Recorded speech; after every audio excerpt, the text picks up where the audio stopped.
Yo, peace was good. Welcome to the Hip Hop Album Review. This is part 149. The album that I'll be reviewing today is Ice-T's fourth album, OG Original Gangster, released in 1991. Alright, you guys by now should know who Ice-T is. I did a review on his his second and third album. His second album being Power, with songs like High Roller, I'm Your Pusher, joints like that. And I did a review on his third album, the Iceberg, Freedom of Speech, Watch What You Say album, which came out in 1989, which, in my opinion, one of my favorite albums, definitely very underrated if you ask me. Alright, known for songs like, Lethal Weapon, You Played Yourself, Peel their Caps Back, shit like that, alright? So, right after that, Ice-T's been in other talk shows just kind of defending his music, his content, like TV shows like Donahue, like talk shows like that, other outlets like that, just like kind of like defaming Ice-T, saying like, oh, he's violent, he's misogynistic to women and all that shit, and just him just like defending himself, you know what I mean? So it's pretty good. There's actually there's an episode of when he was with Oprah. He was in Oprah, and then there was a girl, pretty much what I was talking about, kind of defaming himself and shit like that, defaming him, and then he had to speak his piece and shit like that. So, and fast forward to 1991. 1991 was pretty much a busy year for Ice-T because he was in the movie New Jack City where he played as a cop, and he was also featured in the movie Ricochet with John Lithgow and Denzel Washington. So 1991 was a pretty busy year with for Ice-T, and then he eventually put out this album right here. All right, this is what the album looks like. You can see you all fucking dappered up and shit with a black suit, shades. Ice-T, you know what I mean? His his white beater, black pants. He got the shackles and stuff like that. Pretty cool. I'm assuming that's Africa Islam. I could be wrong. I'm not sure, but either Africa Islam or these are Evil Lee. I'm not sure. All right, open it up. That's what the actual CD looks like. All right, open it up. Take out the booklet. This is what the back looks like. All right. Open it up. See in the back, you see Ice-T outside of his mansion, just like posing. You know what I mean? Pretty cool. You open it up, you see Ice-T just pondering, just chilling right there, just posing. Alright. Here's the track listing, all that good stuff. Alright. And in the insert is all the lyrics for all the songs, you know what I mean? So, which I thought was pretty cool. Alright, there's 24 tracks. The producers on the album are Ice-T himself, DJ Aladdin, Africa Islam, DJ SLJ, and Bilal Bashir. Those are the producers of the album, alright? And you know how I'm gonna get down? I'm gonna go through some of the tracks, alright? One notable thing to know about this album, he did all the, there's videos for all the songs of the album. I believe he was the first MC to do that. I thought 50 Cent was the first to do that with the Massacre album, but I believe he was the first one. I mean, that's pretty crazy because that tells me that his budget was pretty big. You know what I mean? He had a big budget. Like he had a big the company was pretty much backing him up with a dope budget.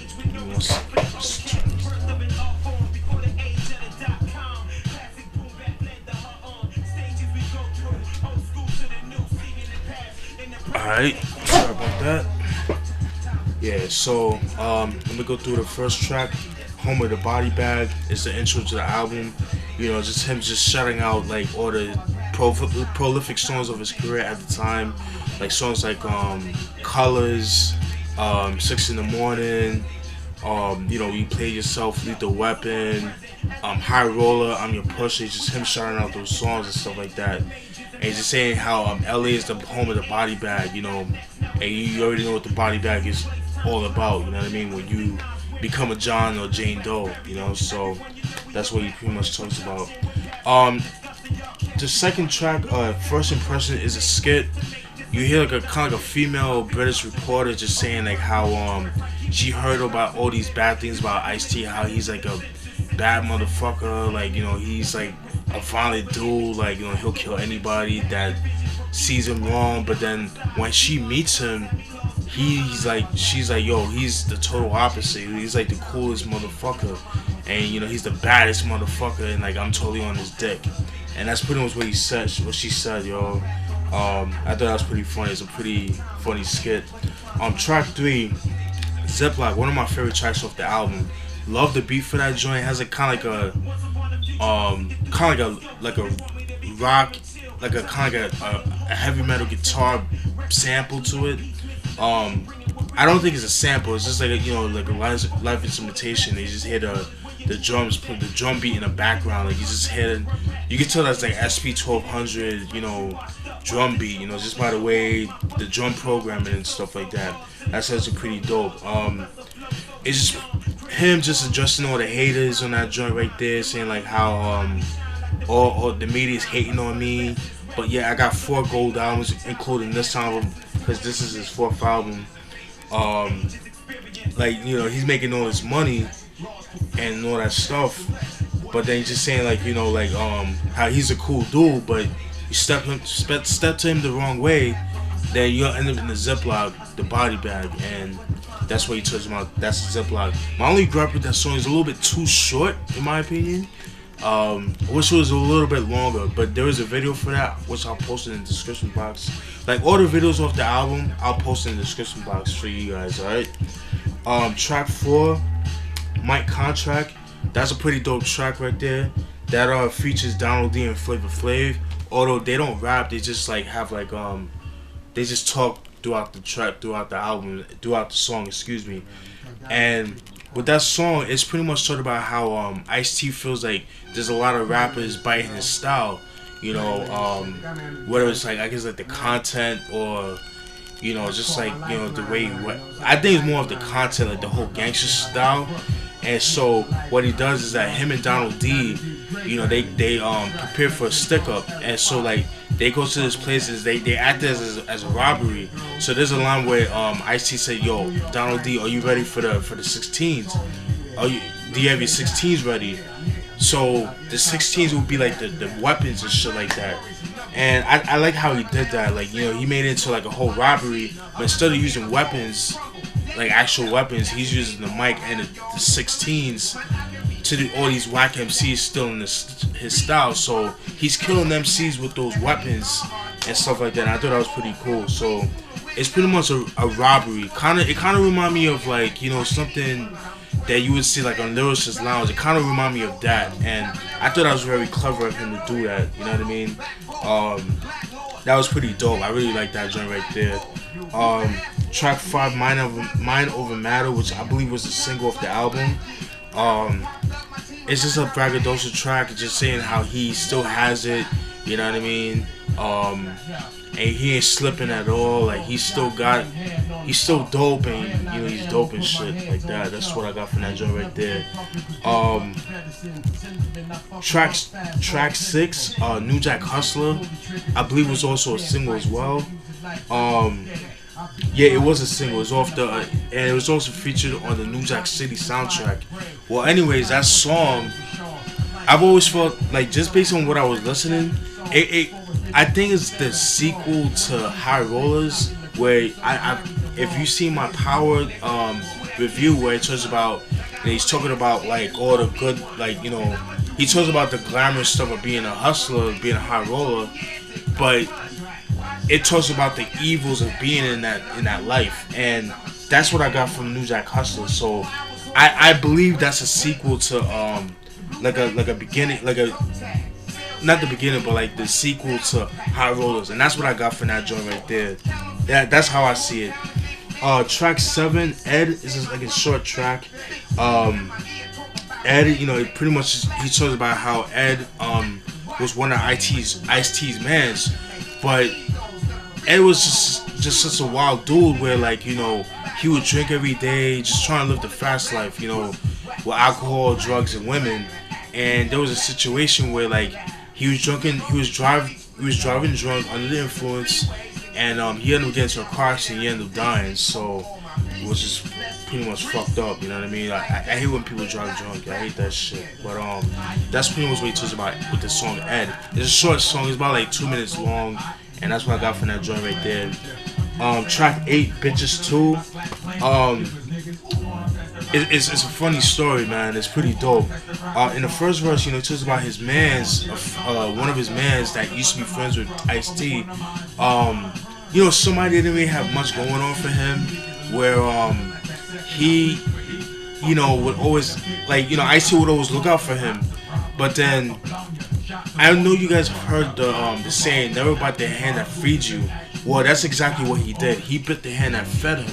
Where he was just telling the whole hood Ice-T ain't shit, that he's just using them, how Ice-T is on his dick and he's giving him money, how Ice-T is giving him money, he's working for him, and he's saying all this shit to a chick and as well to the hood, and to impress her, try to get some ass and shit. But then the girl just sort of saw him fronting she know that he's lying and he ain't about what he's saying. And then she actually, didn't give it any play, and he felt like shit. Give me 1 second.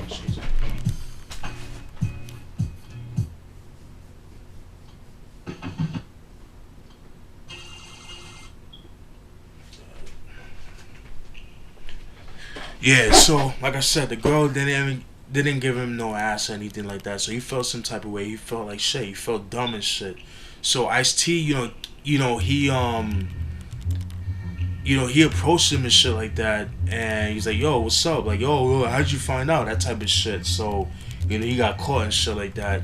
And the second verse, because there's 4 verses, I'm only going to give you guys 2 verses. And the second verse, he talks about this dude named Mitch, who was the big drug kingpin and stuff like that, who was hard body, he had all these gangsters rolling with him at the time and stuff like that. And then, he's with his chick and shit like that. And, there was a situation where he got ambushed by the cops. They raided his car or whatever. And while he was in the car, obviously, he had a whole bunch of drugs on him and stuff like that. So he ended up snitching on his own team just to avoid life, because I believe in California they go by the 3 strikes policy. So because in the song, Ice-T says that he's been in prison twice. So if one more strike, he wouldn't went to jail for life.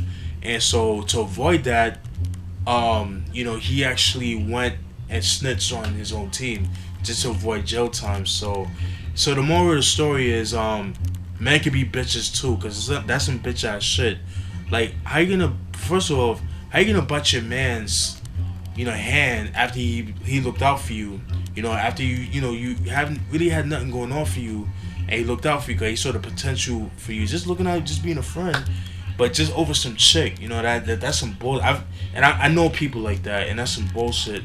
And the second verse, with the dude, ratting out his people just to avoid jail time, I feel like that's wrong. I mean, and I'm not condoning, that lifestyle, but my thing is if you're gonna get into that lifestyle, I don't know, just don't snitch. That's some bullshit. If you can't handle being that, and you can't handle jail, you shouldn't be in that lifestyle, is what I'm trying to say. And I know that's kind of wrong for me to say, but it's true. Because you're gonna go in that lifestyle, you killing all these people, but then these innocent people, but then it's the shit that you doing and you snitching on your peoples just to avoid jail time. That's bullshit. That's some bitch ass shit in my opinion. And then you just have to listen to the rest of the verses to check that song out. But it's a dope track, and that's the song track 8, Bitches 2. All right, track 9, Straight Up Nigga. Yo, that song is mad funny, man. It's just him. It's just him, just straight up nigga. It's just pretty much him, just defending the word nigga, not Nigger, Nigga, just as a word of endearment. But each line he says nigga, just him how saying how I'm a nigga with money, but I'm smart. But he talks about how you know, it doesn't matter if you have like a college degree or if you have a good job, you're still a nigga no matter what. And he goes real deep into the word nigga. He goes really deep into that, and that's what I got from the joint, straight up nigga. All right. Track 10, OG Original Gangster, which was a video too. I think it was a single as well. That song, you know, she's actually talked about, you know, how he came up before getting into the rap game. You know, how he got into the Crips and stuff like that. How he joined the Crips and things like that. How niggas would, like, you know, step up to him and shit like that. He actually talks about that in that song, OG Original Gangster, and that's pretty cool right there. Track 11, The House. It is a short song. It's a skip, but it's a song too. It's really short. I think it's like about a minute long or whatever. But, you know, he's talking about how these kids that live in a house that it's kind of almost like, I don't want to say abandoned, but like where, like, when you go to the house, the windows are always shut. It's like you don't really see too many people inside. You don't really see people coming out. Like, if you do, like, the kids that live in that house are always coming out with bruises and, like, in other words, the kids that's coming from that house are being physically abused by their parents. You know what I'm saying? And that's pretty much what he talks about with that song right there, The House. All right. Track 12, Evil Lee, What About Sex? That's a skit. It's just about Evil Lee's just telling Ice-T, like, you talking all this gangster shit, but what's the sex songs? You know what I mean? It's like, and then, you know, Ice-T's kind of like, yo, I don't really want to do that with this album. And he's like, yo, come on, man, come on, just one for me, one for the boys, man, what up?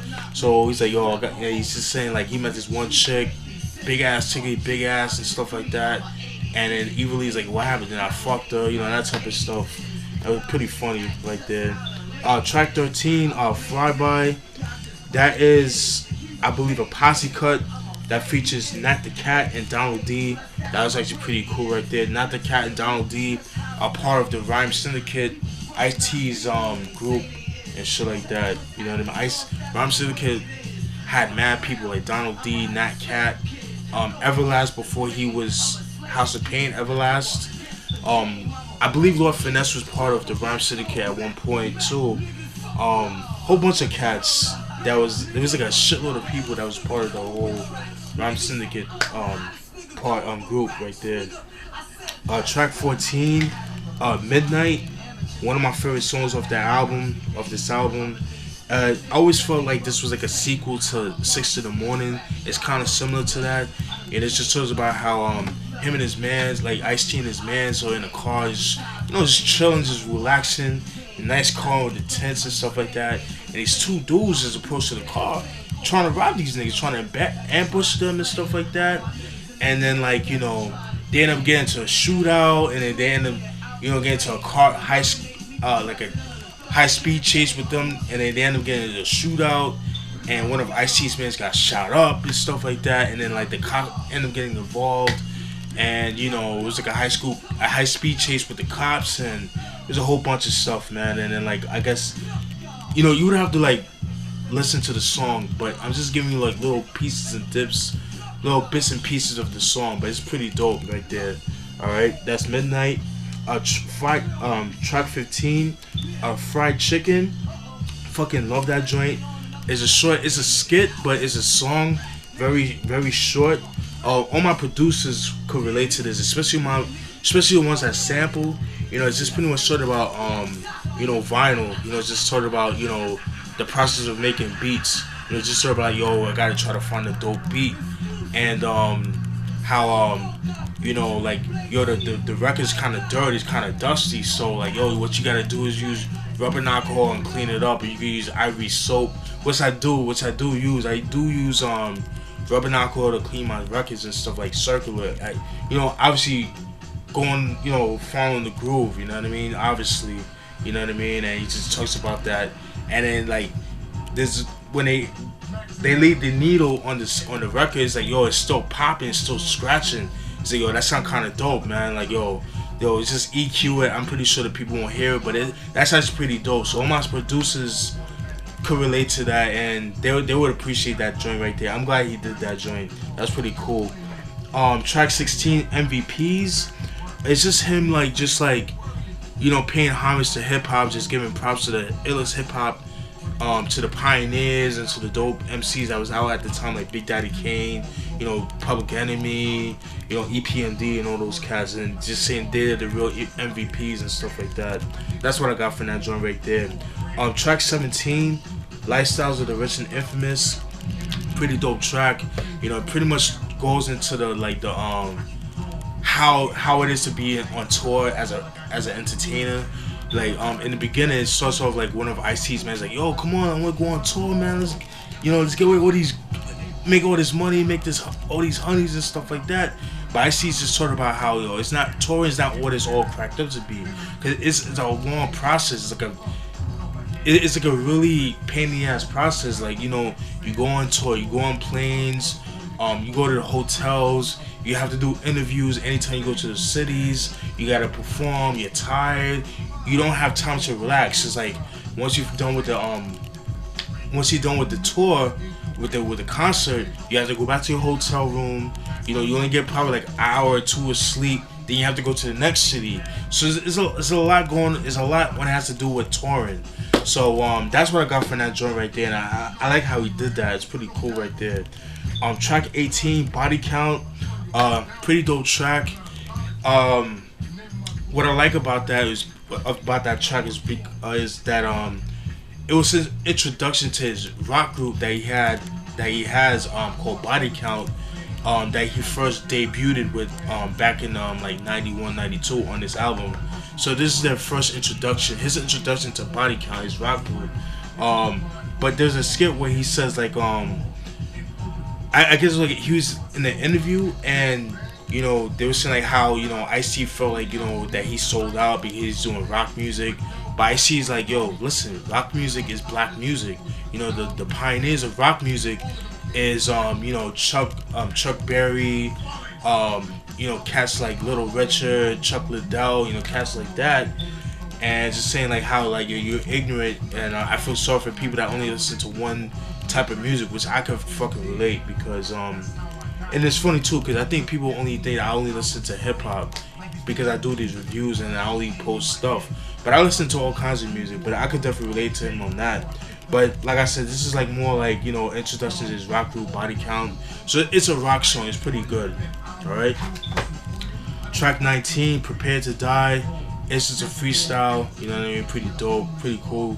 No beat. It's just him freestyling. Track 20, Escape from the Killing Fields. Pretty dope track right there. In a nutshell, it's just pretty much talking about how he's trying to black people live in the ghetto, that slave mentality.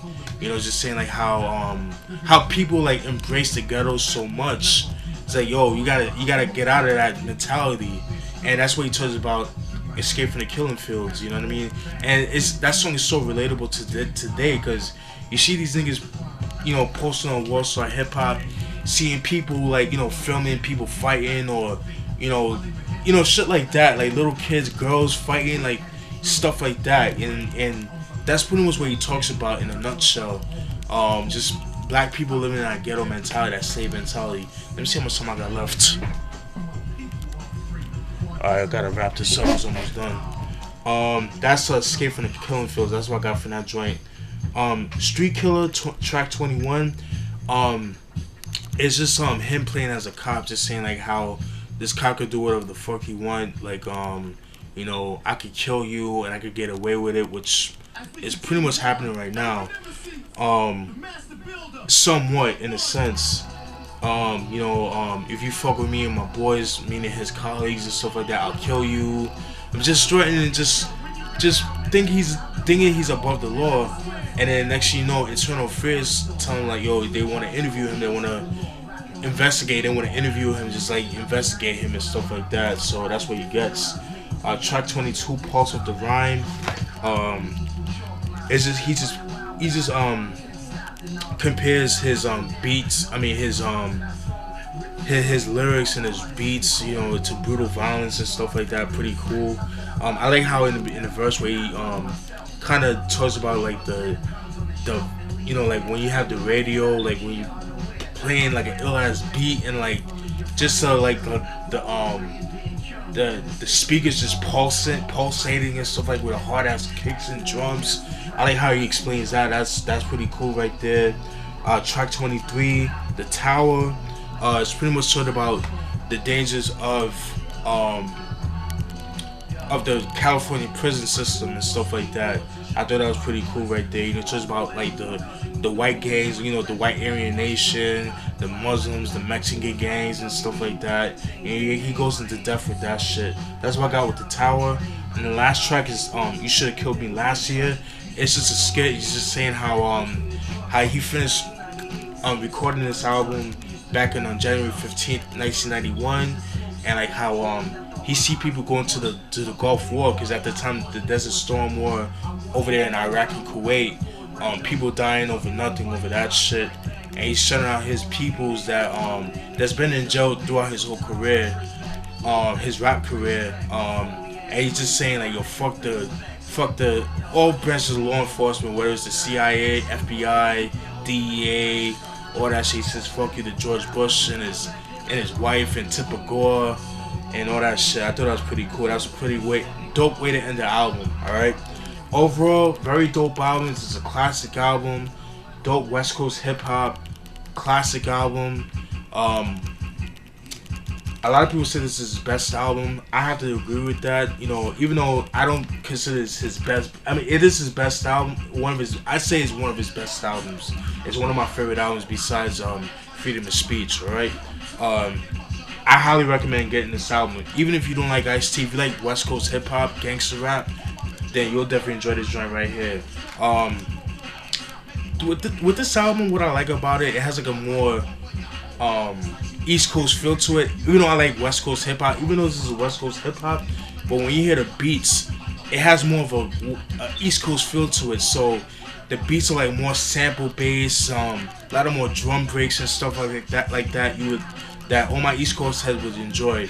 And that's pretty much it, man. If you guys enjoy Ice-T, like I said, you like early 90s West Coast hip hop as well as East Coast production, stuff like that, then you'll definitely enjoy this right here. Definitely one of his best albums. And that's it, folks. Hope you guys enjoyed that review. Peace. Oh, by the way, check out the DJ Premier remix of Lifestyles in the Rich and Infamous. Fucking sick right there. Alright, that's it. Peace.